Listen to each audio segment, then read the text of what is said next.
Well, now that we've got your attention, let the games begin!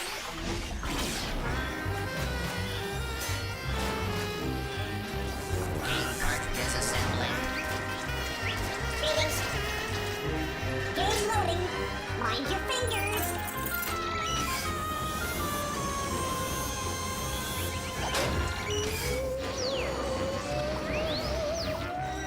Keep working, you rust buckets.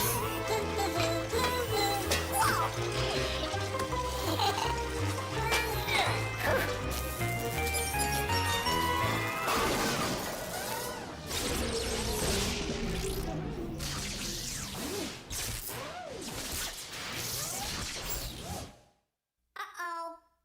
Ah, that's just great. Megabytes, terabytes, downbytes, gigabytes.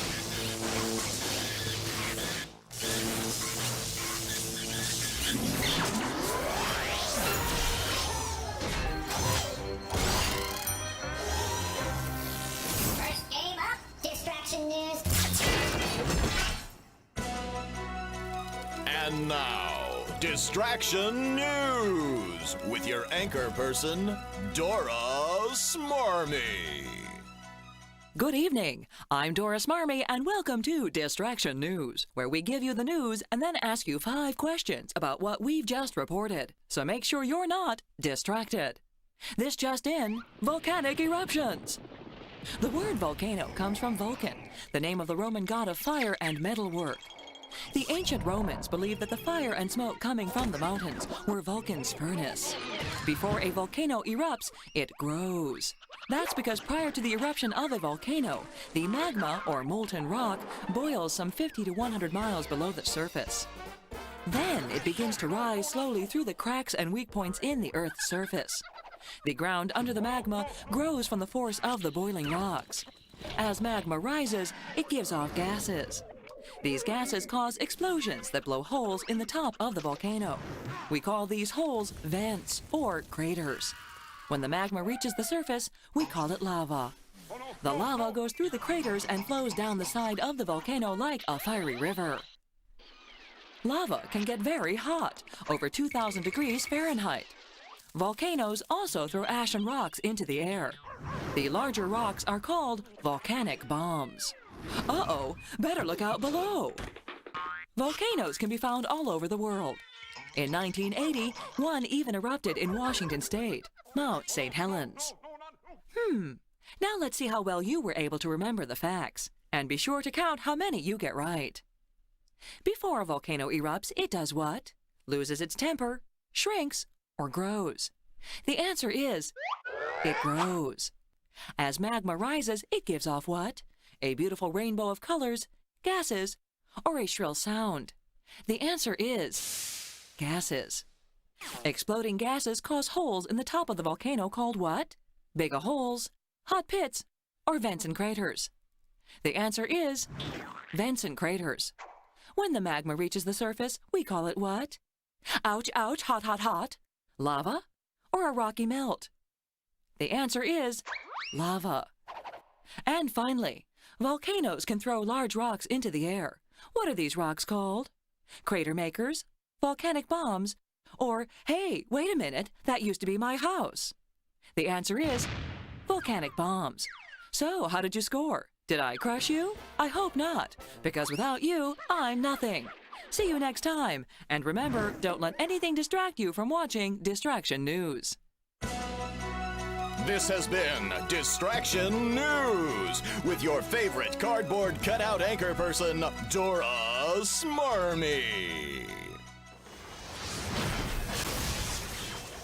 That was cool. Let's play another.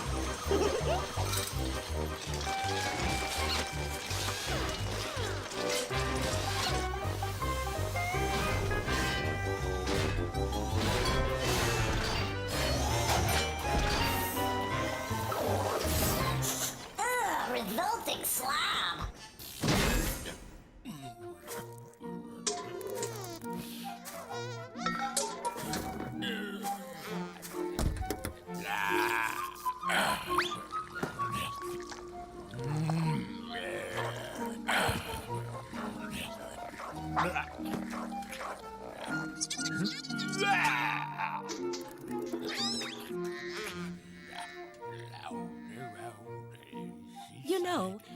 learn a thing or two from even the most peculiar people.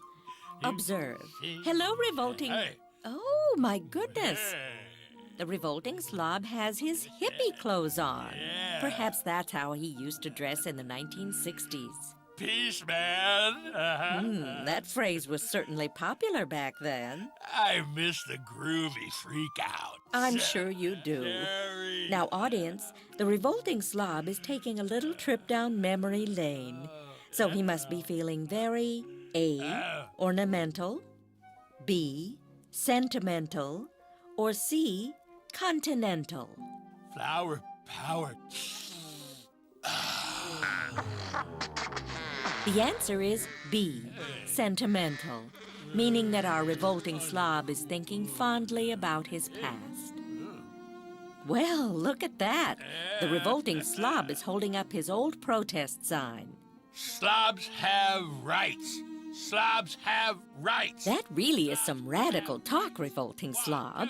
Who knew you were such an A, activist, B, arbiter, or C, amateur?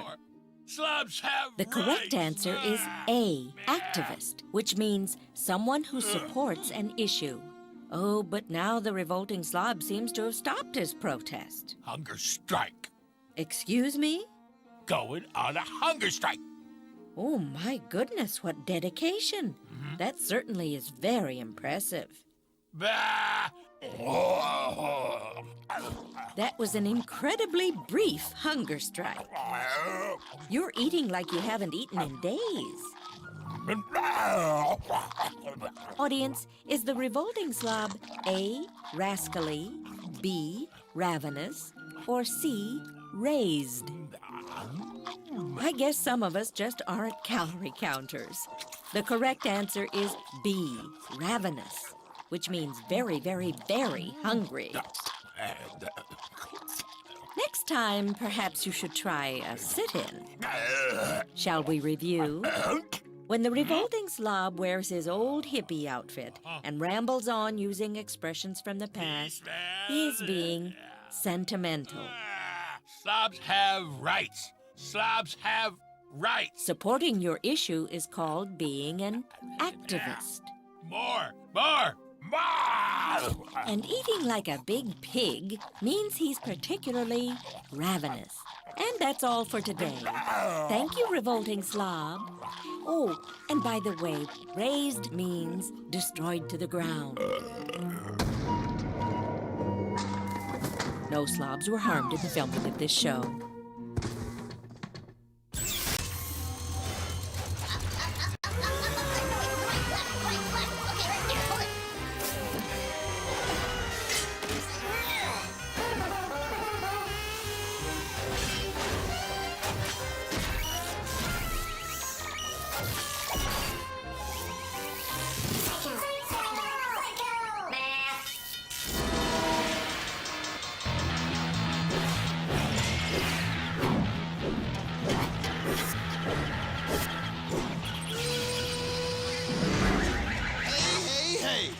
Professor Rocket, and who, may I ask, are you?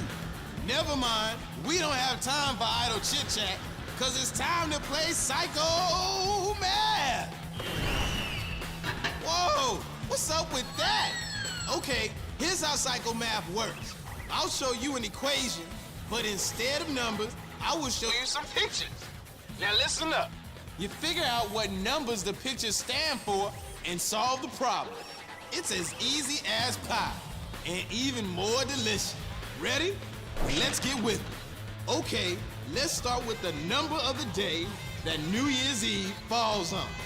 Then add it to the number of spaces in a tic-tac-toe game. Then divide it by the number of notes in a musical scale. Do, re, mi, fa, sol, la, ti, do. You got the answer? You take 30 words, the day New Year's Eve falls on, add it to the 9 spaces in a tic-tac-toe game, divided by the 8 notes on a musical scale, and the answer is 5. 1, 2, 3, 4, 5. Now you're doing Psycho Math rocket style. Now, get ready for the next one. the number of holes in a standard golf course. Next, add the number of the IQ of a rock. Here's a hint, it's not too smart.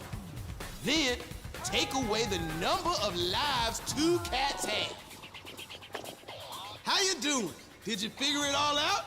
So, what does it equal? We got 18 holes in the golf course, plus 0 IQ points for that dumb old rock, minus 18 lives, that's 2 times 9 of the 2 cats. And it equals 0. Z-E-R-O 0. And you thought 1 was a lonely number. Okay, this is the last one. But who's counting? Me, that's who. The number of dollars in a grand. Then you subtract the number of years in 5 centuries. Minus the number of centimeters in a meter. You got the answer? I know you do. Let's do the psycho math. There are $1,000 in a grand, minus 500 years in 5 centuries, minus 100 centimeters in a meter, equals 400. I said 400. Okay, I can't take it no more. Professor Rocket has to lie down and rest his aching brain so he can be ready to kick it with more psycho math. Until then, Professor Rocket's out.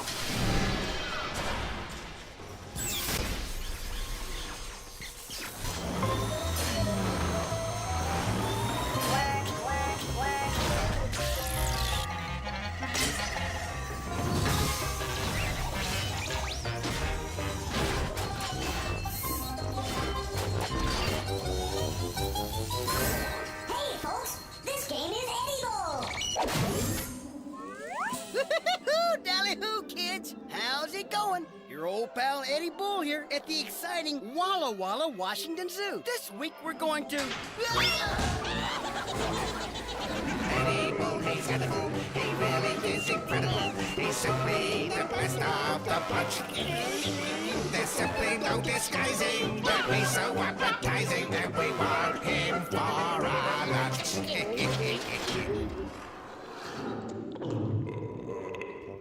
Oh, sheesh! Just what I needed. Spending another day as a munchie for some kind of underfed zoo resident.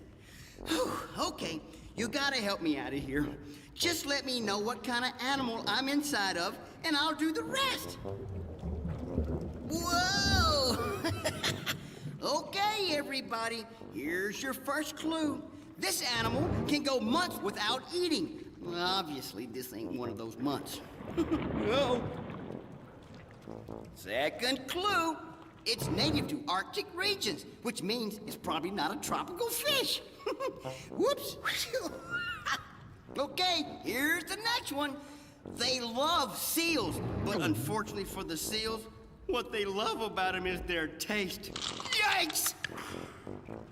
Okay, one last clue. In a group, they're referred to as a stealth, and they're the same color as their environment, white, which means they're pretty doggone hard to see. Ooh, there's one now, I think. It's the Ursus maritimus, or as is known to you and me, the polar bear, which means it comes from the Arctic regions, it's white, has a taste for seals, but can go months without eating. Why would he have to when he's got a belly full of me? Uh-oh, looks like I'm out of here again. Eddie Bull, he's edible. He really is incredible. And we want him for our lunch. Come on, you buckets of bolts. What are you gonna give to me? Get the lead out.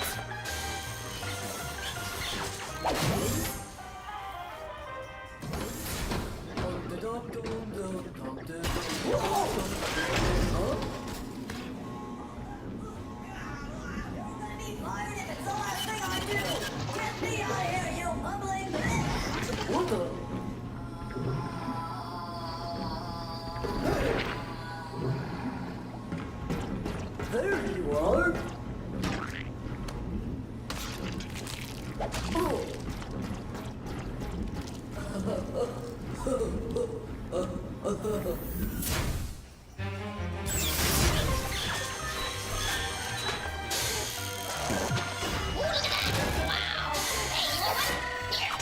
this. Bye.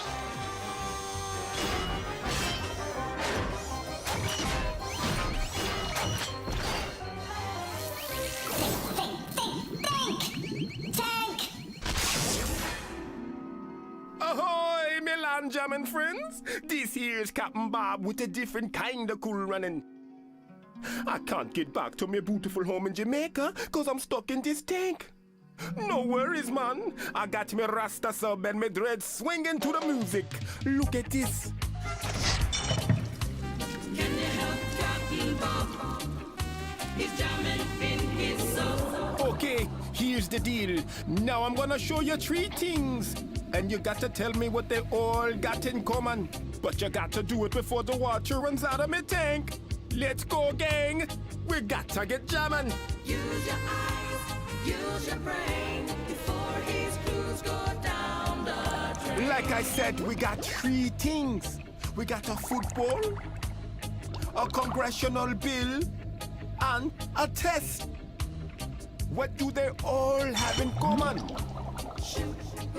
Quick, the level be dropping. A football, a congressional bill, and a test. What do they all have in common, man? Do you see it now? They're all things that you pass. You pass the football. The congressmen be trying to pass bills. And if you be working hard, you be passing your test. Now this is fun. Next clue. Before old Bob hits the bottom, find what these 3 got in common. What's this now? We got a golf ball, a car, and a nail.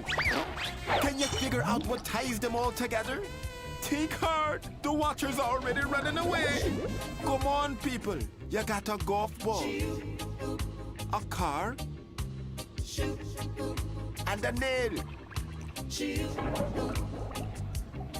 Hurry! That drain big luggin'.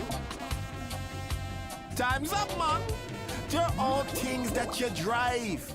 Tiger Woods be driving the golf ball. You drive your car. And construction workers be driving a lot of nails into the buildings, man. Ain't that cool? Well, that's it for today. Join me in me take next time for another round. We helped Captain Bob. Now he's jamming in his sub.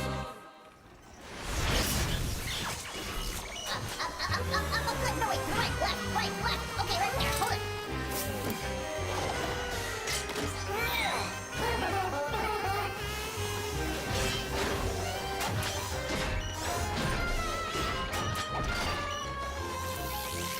Next game up, mug shots.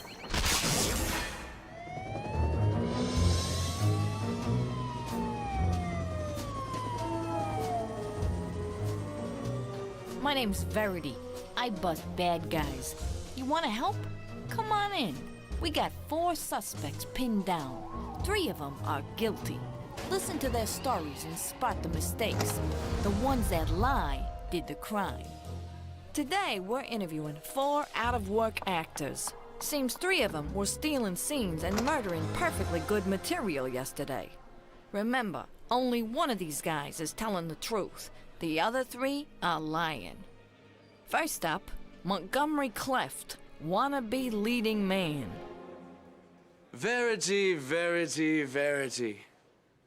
You're wrong about me. I was at a very exclusive beach yesterday. The sand's imported from only the best deserts. You know, the Gobi, the Everglades, the Sahara. Only in Hollywood. But are those all deserts? Next up, B.B. McGraw, last of the singing cowboys. I am innocent, little lady. Yesterday, I worked 2 birthday parties. You should see my act. I throw a $10 bill up into the air, and I shoot old Thomas Jefferson right between the eyes. Is Thomas Jefferson really on the $10 bill? Now let's turn to Lollipop Green, child actress. Why'd you have to go and arrest me for Verity?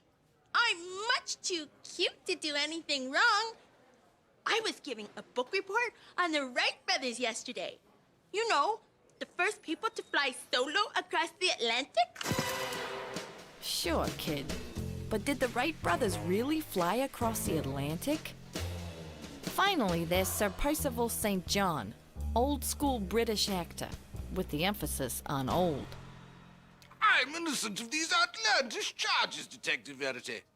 Why, I'm an accomplished thespian who's performed on some of the world's greatest stages, including Greenland. That's the biggest island in the world, you know. Is Greenland the world's biggest island? Well, just like I figured, each criminal all but confessed. Did you spot the mistakes? The sand's imported from only the best deserts. The Gobi, the Everglades, the Sahara. Cleft's gonna find out that it's not so hot in the cooler. The Everglades is a swamp, not a desert. Thomas Jefferson. He's on the $10 bill. That 10'll get you 20, McGraw. Jefferson isn't on the $10 bill. Alexander Hamilton is. The Wright brothers.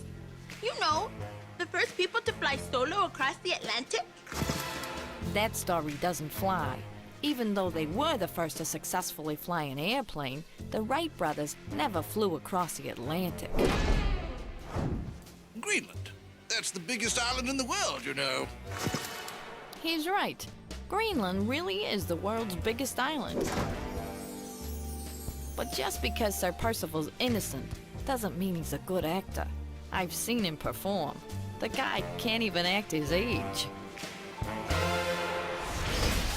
Who's got the next game? Next game coming up. Greetings.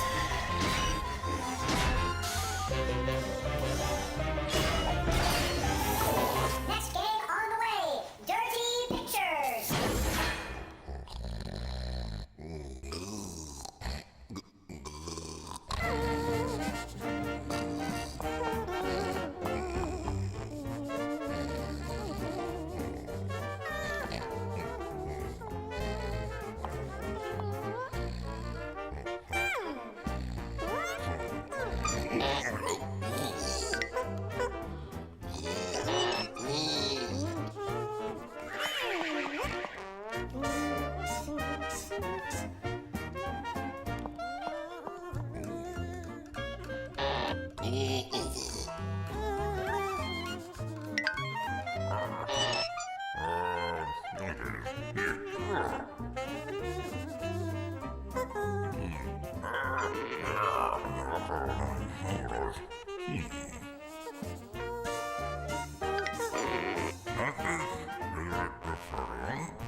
It's time to play 10 Seconds, where you've got to read between the lines and think up the answers before time runs out.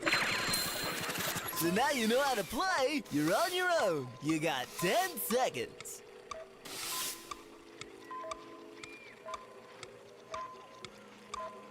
The answer is the last straw. Next one.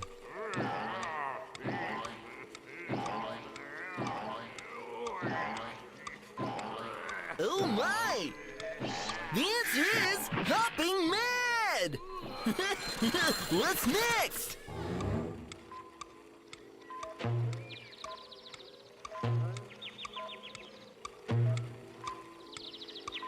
Did you get it? It's that hit the spot. You got 10 more seconds to get the next one.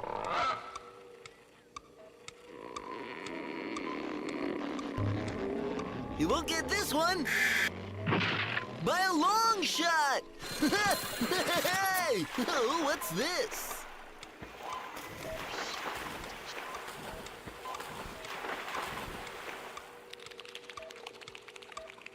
The answer is a fish out of water.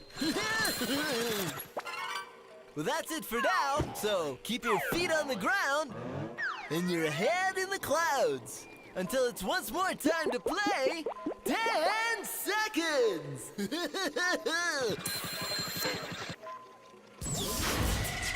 It's time for Crashbox Rewind, where we flash back through the show and remind you how smart you really are.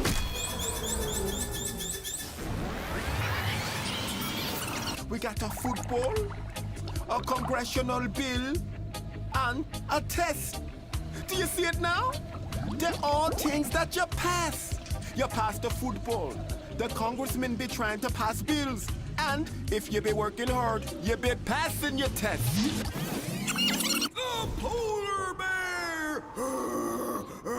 Which means it comes from the Arctic regions, it's white, has a taste for seals, but can go months without eating. Why would he have to when he's got a belly full of meat? You got the answer? You take 31, the day New Year's Eve falls on, add it to the 9 spaces in a tic-tac-toe game, divided by the 8 notes on a musical scale, and the answer is 5. 5. Lava can get very hot, over 2,000 degrees Fahrenheit. Volcanoes also throw ash and rocks into the air. The larger rocks are called volcanic bombs. Well, that's it for now. See you next time.